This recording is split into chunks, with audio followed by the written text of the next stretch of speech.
Recording in progress.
I'm here.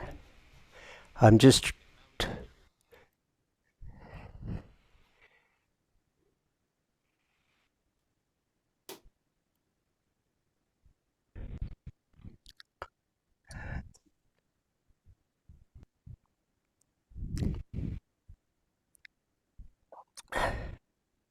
Hi, I'm Robert Coxon, and why am I here? Well, I wrote the score, the music score for the One Field, and I'm going to just start with playing a piece to help us get into the energy of gratitude. That's what comes forth in this music.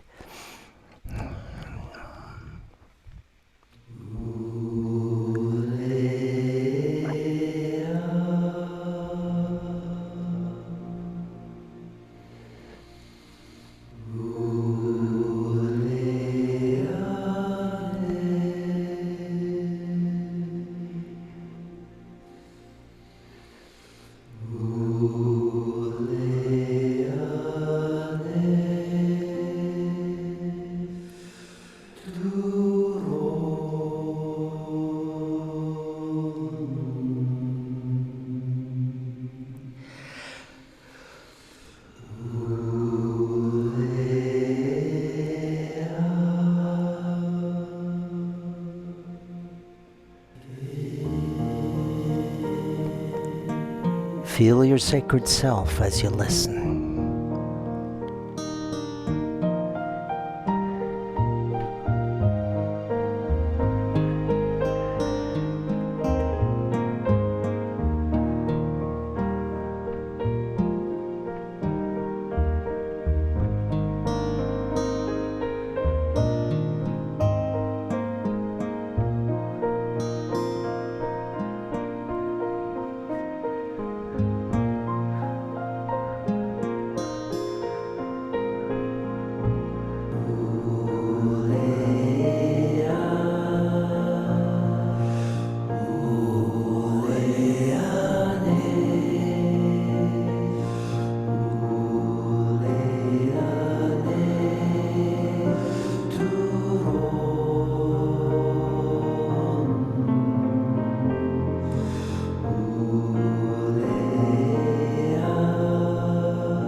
So how are you feeling now?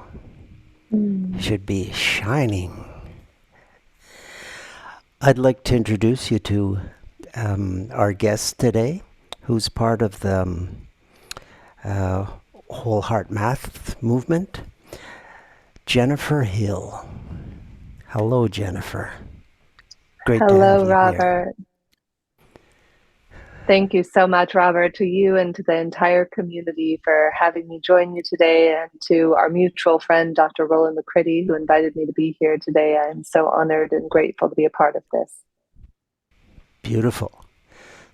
So I leave it to you. Whatever you'd like to do and say, I'm sure the people will love it. As they loved your music, Robert, thank you for so beautifully opening our hearts and minds and bodies and spirits up for today. And blessings to our host who is stuck in traffic. And I think that's part of the reason of why I wanted to focus today on resilience. When Roland invited me to join today and to help facilitate today's meditation and perhaps give some insights and wisdom into heart math and the work that heart math does around resilience, I thought, what a perfect time. Many of you probably have not met me before, and so I will add this little thing. In addition to being an entrepreneur and somebody who loves to help, and I get to host shows with the greats like Deepak and Greg and many others, one of my favorite things to do is to help every person on the planet connect to our hearts and our souls. When I was very young, I went through a challenging time, as many of us may have gone through. And one of my favorite things to study that changed my life about a decade ago is called Kabbalah. And that's Mm. why I wanted to tie in the work that we're doing today into a very specific spiritual opening that is going to be happening on September 15th. Because up until that point, I don't know if any of you have noticed it, and this ties into the person who, our lovely host who's stuck in traffic, is that we are going to be faced with challenges. Has anybody noticed that? I know I certainly have seen it. You know, in life, we're going to have obstacles or opportunities, and it's your choice on whether you see these obstacles or as opportunities for our growth. And the only thing that we have a say over is our consciousness. How do we choose to respond or react? And so, where we're coming from today is I wanted to begin by talking a little bit about what matters to us as human beings and how what matters to us gives us the inspiration to become more resilient.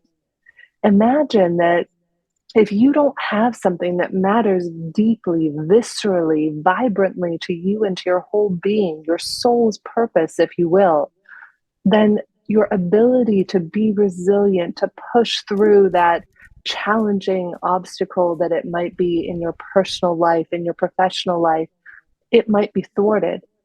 And yet, when we connect to that idea of what matters to us, it is from that place, from that calling, that we are pulled forth and able to meet whatever we come across with greater resilience and ease. So before we dive in today, I would love to hear from a few of you. I saw from around the world that we have people in Canada, people in the Maldives, people in the US and Europe and all over the world. I would love to hear from a few of you, maybe putting in the chat today, what matters to you? And while you're doing that, and I'll pull a couple of your shares from the chat, a few years ago, about probably 6, 7 years ago, I was with a group of brilliant leaders up in Monterey, California. And you'll be surprised at what a difference this one question of what matters to you can make a difference in someone's life. I'm in this group of about the same group of people that we have now, about 100 or so people in this room in Monterey. And this young gentleman who I'm partnered with looks at me and he says, "What matters to you?" And I said, "Building schools." And he said, "Well, how is that going? What are you doing about it?" And for almost a decade, I gave up on building a school because it was too hard. I went to Cambodia in about 2012, I believe it was, and I was so lit up. I had just read the book Half the Sky by Nicholas Kristof and his wife. And I went there, and it's about 35,000, and I was going to donate money from our company to build this school. And I went there and I didn't trust the money was going to go to the kids. I met the gentleman who was going to build it. And so I gave up for nearly a decade on it until this young man, just like we're all interacting today, said to me, "What matters to you?" And when he said, "Well, what are you doing about it?" I realized I had given up on that dream. How many of us do that? We have a dream, we have a soul's yearning, a soul's calling, and yet something happens and we give up on ourselves, we give up on our dream. And that young man, he inspired me and he said, "Jennifer, stand up and share that as soon as we're done with this breakout session." And I did. And you know what happened? A woman by the name of Linda Burgess stood up about 20 feet in front of me and said, "Jennifer, call Skylar at Build on Monday." And she gave me his number. And I'm proud to say that we have now built 2 schools, one in Nepal and one in Senegal, and hopefully another one next year in Malawi. And it is my dream and my passion. And this is something that lights my soul up to continue doing this for the rest of my life. So I want to share some of you. I love seeing what everybody's putting in here. So I hear John says he wants balance and stability. Charlie says helping to dissolve resistance to the light and to transformation and to help lift the veils. I love that. Love Owner says peace, love, and kindness. Beatrice says family. I see a lot of people putting family in here. And so I invite us all to look at, if we have this soul's calling, the soul's yearning, then what stops us? What was the thing? What was your building a school, your family, your thing that mattered? And what was it that stopped you? Was it your emotions? Was it your feelings? What was it? Just pause for a moment and let's reflect on that as we explore that. So one of the things that can often stop us is we are like our cell phone. So we all often, many of us have a smartphone somewhere around the world, right? And we know that if we don't recharge our cell phones, it'll be dead by the end of the day. Oftentimes it might be dead halfway through the day.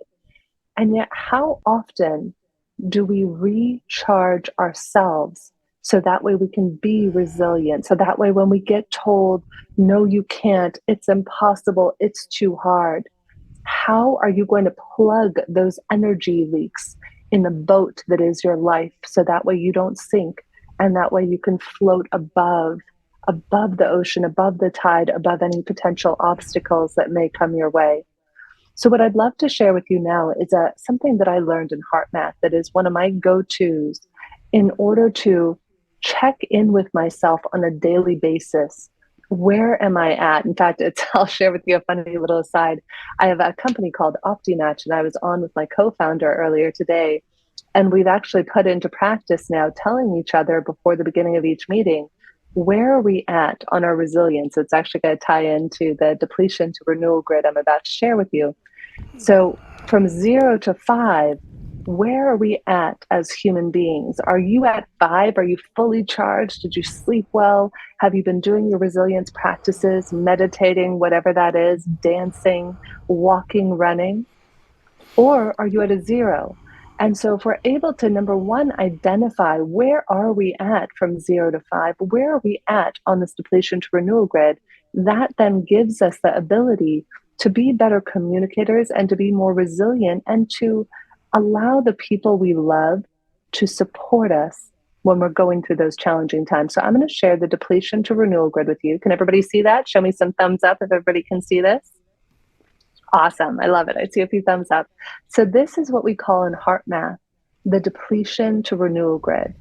Now, as you can see over here on the left-hand side, you have space where you could put depleting emotions. So I'll show you what some of those could be down here.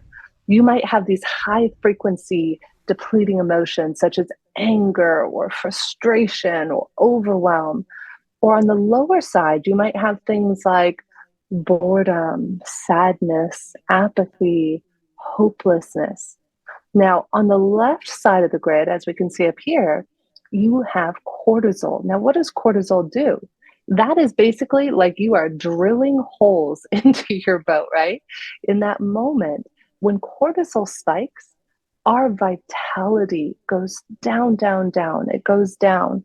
And whether it's these anger, these frustrations, or these lower depleting emotions, it can be depleting. Now, the good news is on the right side of the grid, we have DHEA. which is almost I think some people call it the immortality home run, because it's directly correlated to how vibrant, how vivacious, how alive we feel as human beings. So, some examples, if we're up here on the right hand, top right of the grid, you have things like enthusiasm, passion, courage, joy. And on the lower side, so it's not bad to be lower or higher, it depends on which side of the grid you're on. On the lower side, you might have calm or ease. Can everybody relate to that? Can everybody see maybe where you've been on the grid?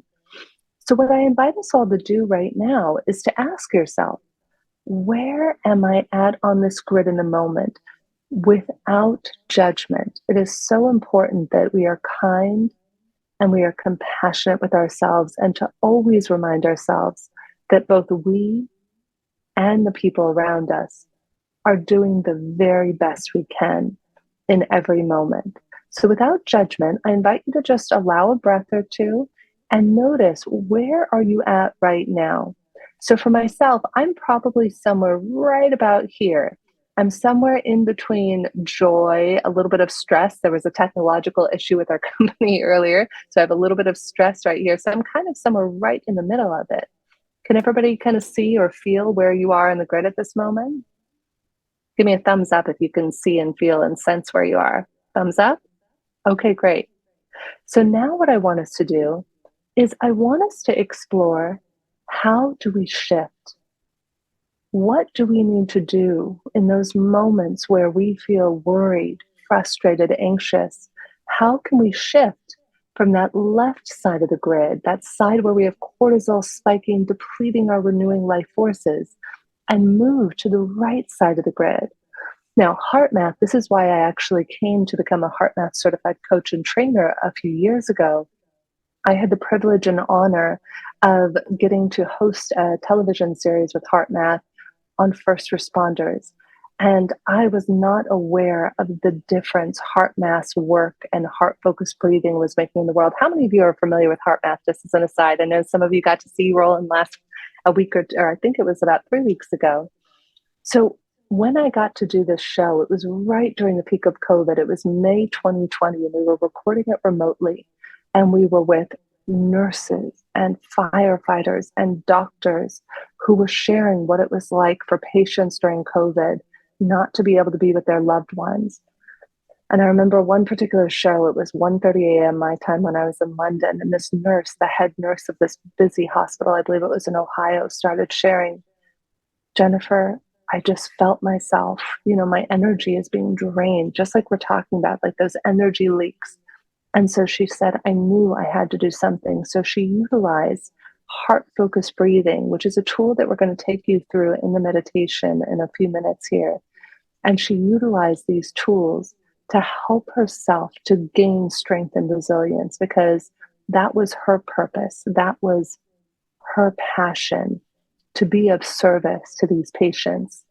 And later I found out the work that they do with police officers and firefighters. And this was particularly compelling for me, growing up with a mother and a father, my mother being a nurse, an oncology nurse for almost 40 years, and my father being a captain at the fire department for almost 4 decades as well.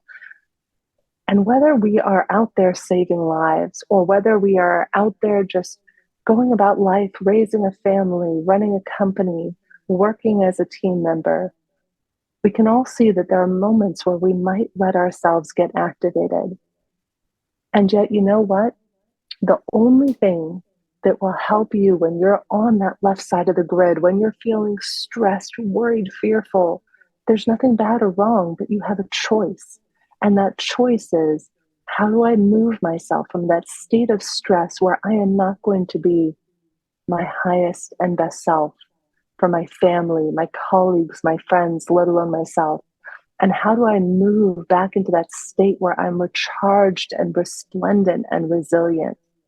And I'm going to tell you a little secret that I learned about a decade ago when I was going through some very personally challenging times in my own life. And that is tools. Having tools to help plug those holes in the ship that we call our life, whether it's HeartMath, whether it's going for a walk in nature, whether it's spending time with a loved one, or time in quiet contemplation or meditation. It is those tools that will make you superhuman. I like to use the analogy often of Batman. I remember I thought of this a couple of years ago. Batman is one of the only superheroes who is not superhuman. But you know what makes him superhuman? He has a super tool belt. And that is my intention for each and every one of you, that you have tools in your super tool belt so that if you find yourself falling off the side of a metaphorical cliff, that you can pull yourself back up. Because as this experiment is all about, how do we pulse the field? How do we radiate the field with love and compassion? And I'll tell you something that's probably not a big secret. You will not be able to provide compassion, kindness, gratitude, love, unless you first extend that to yourself. It's that old adage, put your own oxygen mask on first. So that is what it's about. In order for us to pulse and radiate the field with that loving kindness and compassion, first we have to make ourselves a priority and radiate that loving compassion and kindness to ourselves. So before we go into this next section, I would love for a few of you to put in the chat, what are your favorite tools? What are your favorite tools? Is it meditation? Is it there's a wonderful technique I just learned recently where you can cross one hand over the other and then cross one ankle over the other, and it puts you into a super learning state to become calm and peaceful, and you can even reprogram limiting beliefs. Of course, you have things like EFT, chanting, affirmations, meditations. I see many of you are putting in here. This is why we're all here together, is to support and uplift and nourish and cherish one another. What I do is when I have a tough day, I actually have a list on my phone in the notes section of all of the things that rejuvenate me, that plug the holes in my bucket. I'm going to read some of them out that all of you are so graciously sharing here. I love Brigitte says God, beautiful. Barbara and Gail both say meditation. Julie is sharing being with children. I love that. EFT is a wonderful one as well. Tapping, heart focused breathing, journaling, hand over heart. This is a brilliant one. So it's funny, Robert and I were sharing, I know he toured with Greg Braden in this last weekend. How I got to know Dr. Rollin McCarty so well was something called the Global Coherence Pulse. Have any of you ever joined us for the Global Coherence Pulse? We just did one this last weekend with Greg Braden, and so the replay will be available soon if you go to globalcoherencepulse.org.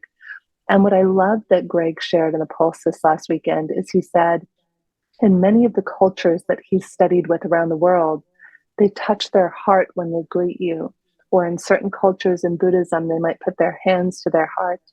And so it can be very powerful for us to remember and reconnect that whatever tool it is, whether you're putting your hand on your heart, whether you're spending quiet time in silence, somebody else put Psych K. I love Psych K. Petting the dog, that's my favorite. When I don't know about you, but when I'm looking to connect to a regenerative emotion, I love just imagining my puppy every morning. The moment my consciousness comes into being, I get covered with 500 million puppy kisses. And, you know, it's the little things. Make a list. I invite you to make a list of the things that recharge and rejuvenate you when you're going through a challenging time and when you're feeling stressed or not at your highest and best self. And the other invitation that I'd like to make is to not be afraid to share it. As we are going into these 4 weeks leading up to Rosh Hashanah, there's going to be a period of time where we might feel more provoked. We might feel more challenged than we normally would. And by knowing about these spiritual speed bumps that we might encounter, that then gives us the ability to bring our conscious awareness to the things that we're doing. So if we know during this period, I personally, anybody have a challenging day today? I don't know what time it is where you are, but it's, you know, it's almost 6 o'clock here, 6:30 where I am. And you know what? Sometimes we're going to have a challenging day, but does it mean that you stop living life? No. It means that you give yourself time to feel, to reflect, and to rejuvenate. And that is one of the biggest things I get asked all the time. I'm so grateful to get to do shows with Greg and Deepak and all of these brilliant thought leaders like Robert today. And the biggest thing that makes anybody a thought leader is not that they're brilliant, not that they're famous. It's that we all get triggered in life. It's how quickly can we bounce back? How quickly, after you've been triggered, after something has really upset you, can you drop back into your heart, drop back into that state of heart brain coherence, and then take the next steps forward that you need to do? I love this. As Linda says, Robert, listening to Robert's music is magical. So, as we go now and we get ready to go into a deep meditative process, I invite you to connect to the thing that we began with. What is that thing that matters to you? Connect to that thing that matters to you. And we're going to take a moment here where Robert's going to share a video on how we can all use the Global Coherence app in order to track our coherence and to jump in together and see all of the way that we're pulsing the field together and pulsing the field with this radiance and compassion and light. So, Robert, I would love it if you could share the video with us. So the Global Coherence app is basically, it's a meditation app. I don't think we can but hear it's the also a volume. biofeedback app. So it's measuring through your heart rate variability. It's measuring your individual coherence. And it's also We have no volume here. The group's collective coherence. So it's measuring On all this of our video. coherence together. So the Global There Coherence we app go. is Perfect. basically, it's a meditation app, but it's also a biofeedback app. So it's measuring through your heart rate variability. It's measuring your individual coherence, and it's also measuring the group's collective coherence. So it's measuring all of our coherence together and assigning a kind of a level of coherence to that, an average level for the group as a whole. So in terms of the app and what it's doing, if you've got yours handy there, what I'd like you to do is to open the app, and you'll see this screen here. And if you just kind of swipe along a little bit, you'll see that it says Global Coherence Experiment number 2, one field. And so what I'd like you to do, please, is to tap on that. And then you'll see the description there of the experiment pop up, sponsored by the one field, as you can see. And so then what I'd like you to do is just to tap join. Now, when you then tap to join, you'll see this screen pop up, and it'll ask you to select a sensor. Now, maybe one or two of you have got an actual dedicated HeartMath sensor. If you do, then you know whether it's wired or Bluetooth, but most of you will be using the camera sensor. Very clever, this app, because it can use your phone's own camera to give you biofeedback on your heart rhythms, your level of coherence. So tap on the relevant one, which most of you will be camera, of course. And then this screen will pop up, and then you just need to tap join session.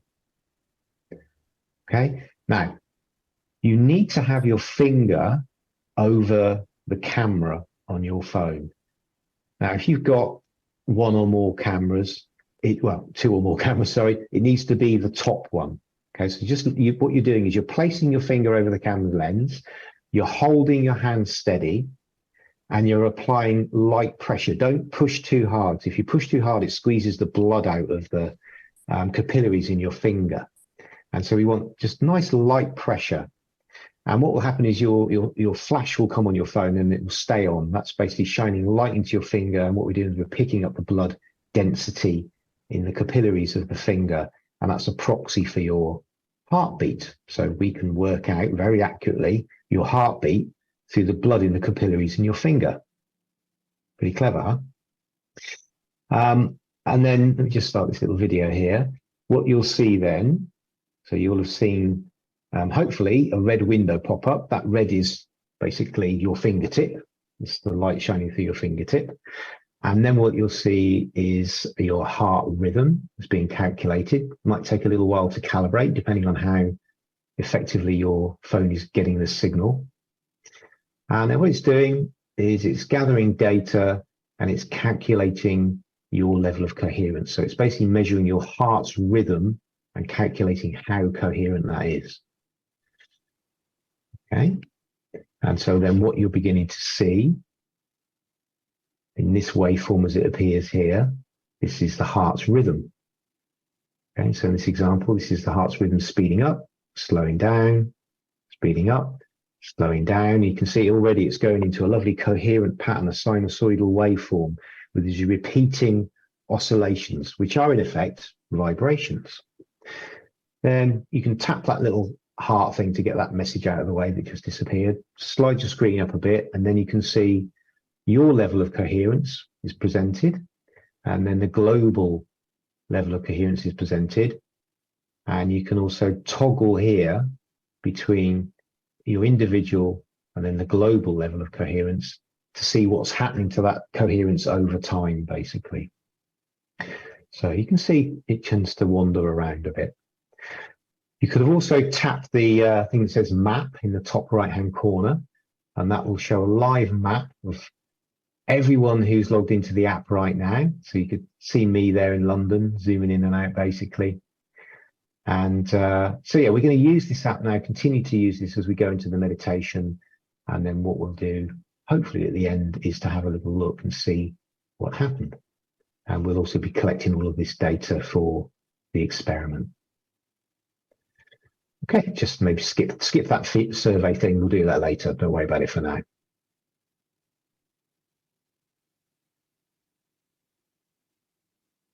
Beautiful. Thank you so much for sharing that. So if you have it ready, if you want to go ahead and use the app so that way we can better collect this data for the experiment, then I'm going to invite Robert, as everybody gets situated, uncrossing your arms and your legs. I'm going to invite Robert to draw us into our heart space with some music as we begin.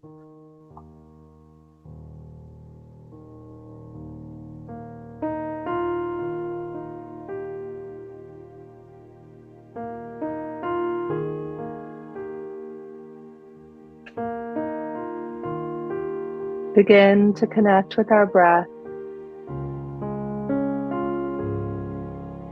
directing our attention to the center of our hearts.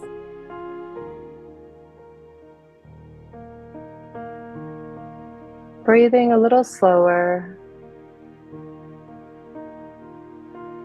and a little deeper than usual. Finding an easy rhythm that's comfortable as we allow slow, deep, conscious, loving breaths in and out, right through the center of our heart or chest.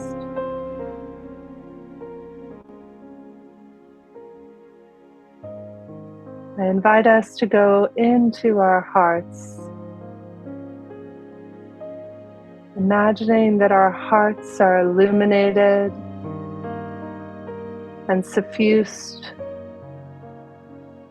with a beautiful white light.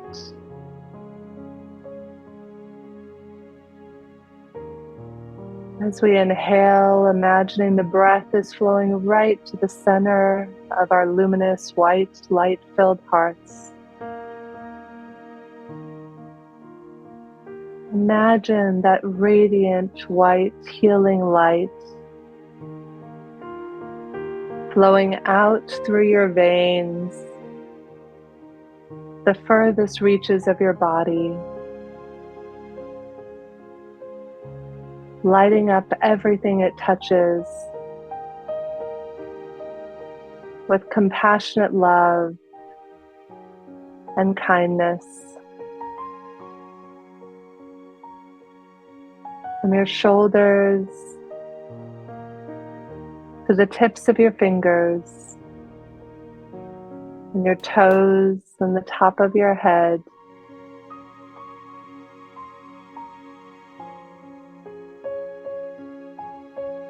As we continue breathing, allowing this white light to grow more and more radiant with every breath of our hearts.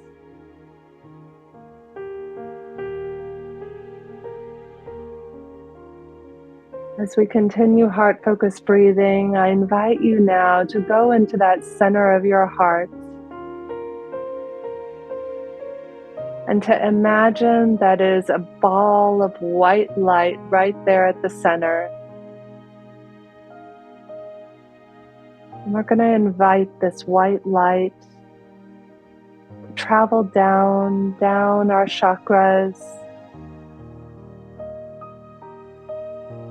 down through our solar plexus and our sacral area and our root chakra,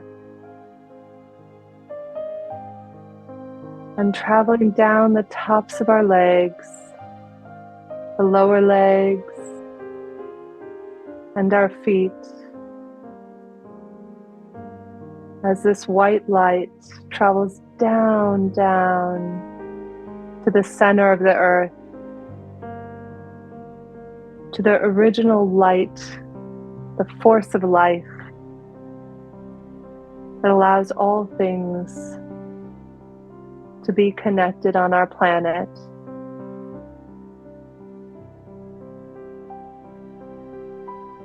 As we connect at the center of the earth to the core of light that connects each and every one of us, I invite you to place what matters to you, the center of the earth, into this ball of light. Imagine just delicately putting it right in the center as a thought, an idea, an energy form. And now, as all of our balls of light around the world are connected at the center of the earth, like the mycelia network that connects the trees, imagine reaching your ball of white light out to all of the other sparks of light at the center of the earth, radiating compassion, kindness, love, courage, and strength to all of the balls of light that are humanity, not just those 100 or so of us that are here together in this moment, but connecting to all of the souls of humanity that can't be here with us in this moment, sharing your wishes, your dreams, and your desires for what matters for you, for the same grace, the same love, the same strength and resilience, radiating that out to every person on the planet, so that we are sending it into Earth's core, so that it may be absorbed by the rocks and the roots and the waters and the magma and the trees and everything that is interconnected by this beautiful web of light-filled heart and consciousness.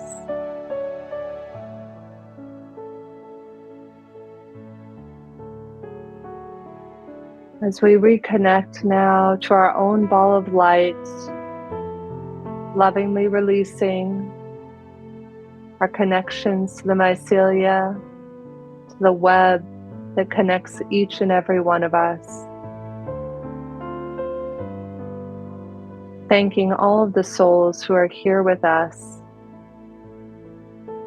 and all of the light and courage, wishes and dreams that we have shared for ourselves and for one another and for the world.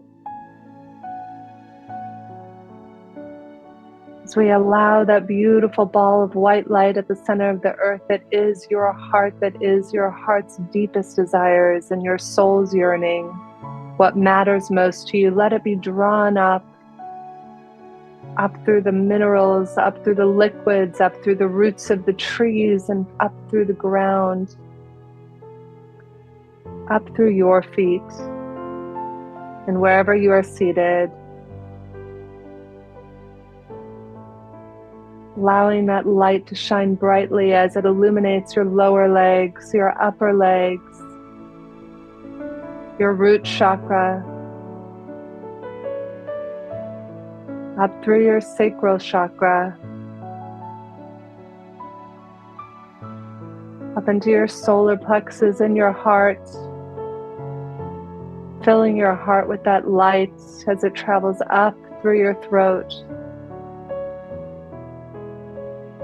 through your third eye,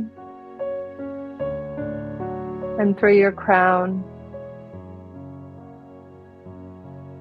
allowing that beautiful white light filled with your heart's deepest desires and what matters most to you to radiate above your crown chakra as a beautiful sun would radiate light. And imagine that light showering down on you, showering down in the room where you're seated, showering down on every human being, all of the 8+ billion souls, that this love and kindness and compassion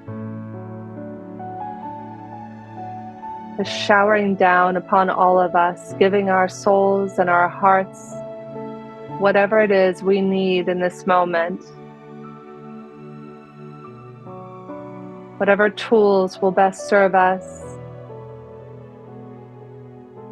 So we allow this light to drop down from our crown and into our third eye,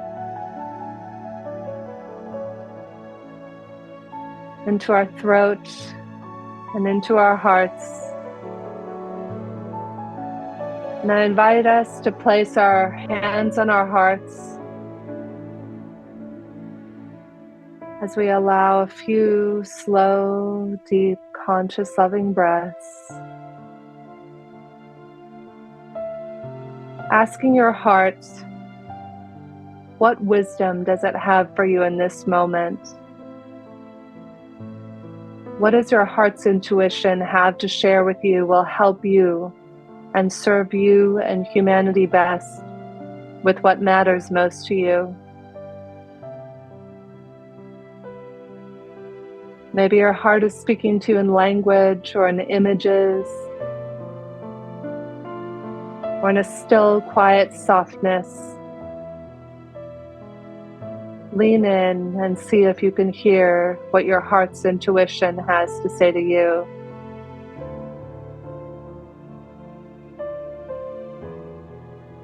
Now I invite us for our final step to connect to a regenerative emotion that you don't just wish for yourself, but you wish for the entire world, for your family, for your friends, for the strangers who aren't yet friends.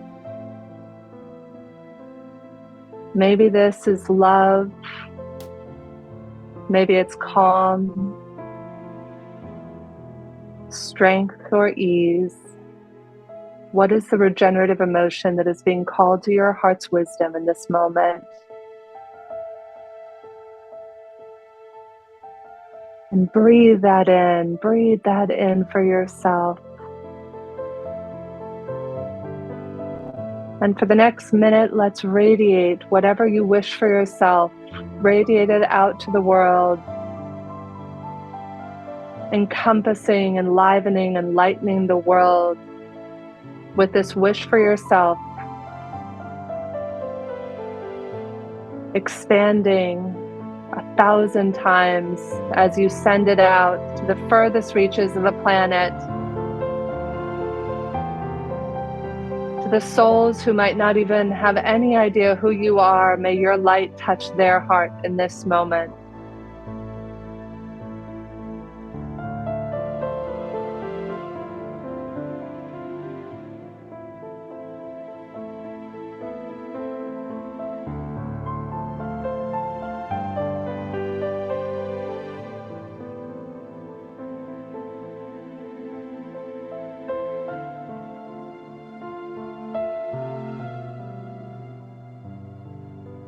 And as we settle in here, Let us lift our hands and put our hands forward out there, shining the light from the palms of our hands and our hearts, and giving deep gratitude. Gratitude for this time that we have come together in coherence. Deep appreciation for yourself and for your commitment to a world that works for all of us and showing up today.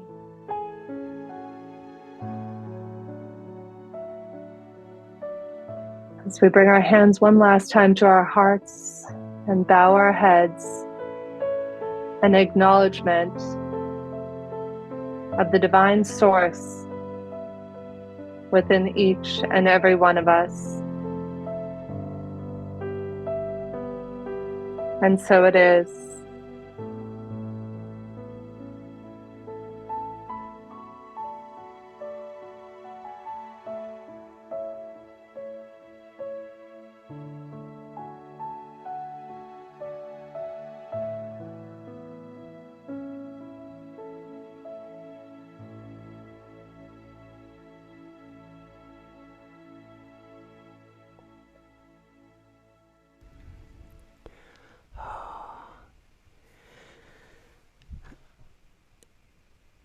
That was amazing. So beautiful. You are amazing, Robert. Your music carried me out of time and space. That's the whole point. Stepping out of time and space gives us the chance to not follow the 3D rules. Therefore, everything is possible. Yeah. Step into the magic. Thank you so much, Jennifer. I got so much out of that. And I'm sure all of you did too.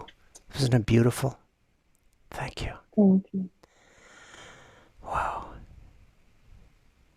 Yeah. You're an amazing soul. So are you, Robert. And I'm so grateful that I was invited to be here with each of you today. And the message I'm being called to leave us all with is that look for the good. Remember, there is good, there is light in every single one of us. And it is so easy to get caught up in the frustrations and the upsets and the things and circumstances happening in the world. And yet, what really is happening is that the world is the way that we see it. It's as though we're all walking through this pitch black, gigantic warehouse called life. And all we have in order to see in front of us is this itty bitty, teeny tiny helmet with a little light right there. And so your light is going to directly point to what you want to see. So if you want to see more good in the world, if you want to see more courage, more grace, if you point your little light that you have control over in the direction of looking for the good in your heart, in the hearts of others, and in the world, then we will find the good. And it is with enough of us coming into coherence on a regular basis like this with Robert and with all of the wonderful teachers who will be joining you for this experiment. It is in looking for the good that we will find the good in ourselves, in one another, and humanity. Thank you to everyone. Thank you for being here. It's been an honor. So I'm just going to play something to take us out of this program. It's called Be You, Be Love. It's actually the closing theme of the movie The One Field. And just remember, it's all about love, but not finding love, actually being that love. Blessings.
Are you guys happy? Did it go the way you wanted?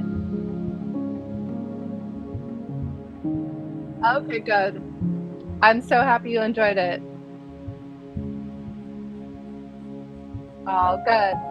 It was good. I just channel. I have nothing planned. I literally channel every time I do a show. I just ask to be one with God and the universe. And so I never know what will come out.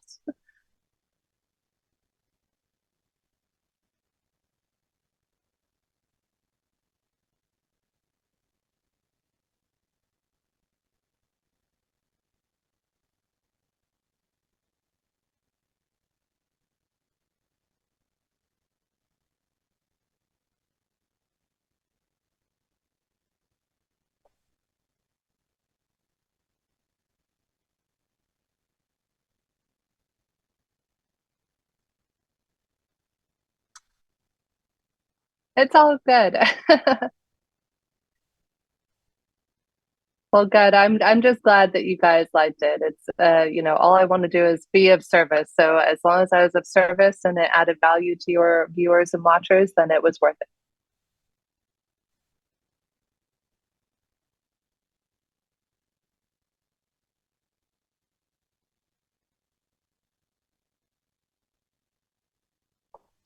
Well, it's funny you ask.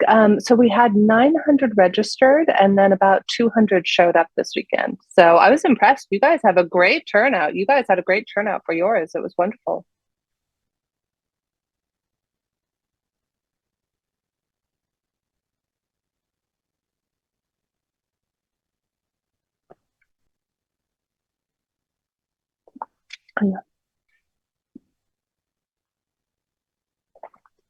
Yeah.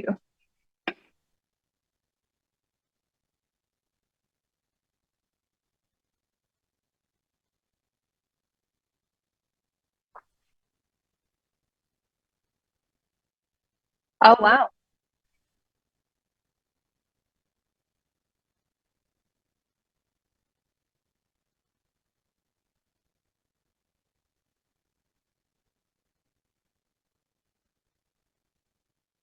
Mm, that's good.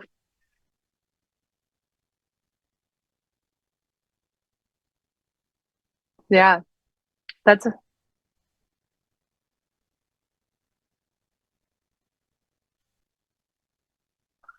yeah. So anybody who's on should be on there. So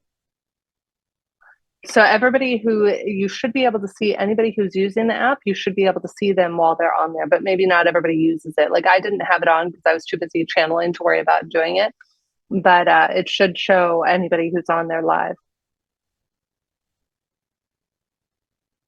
Oh, yeah. So maybe not everybody. I know some people complained in the chat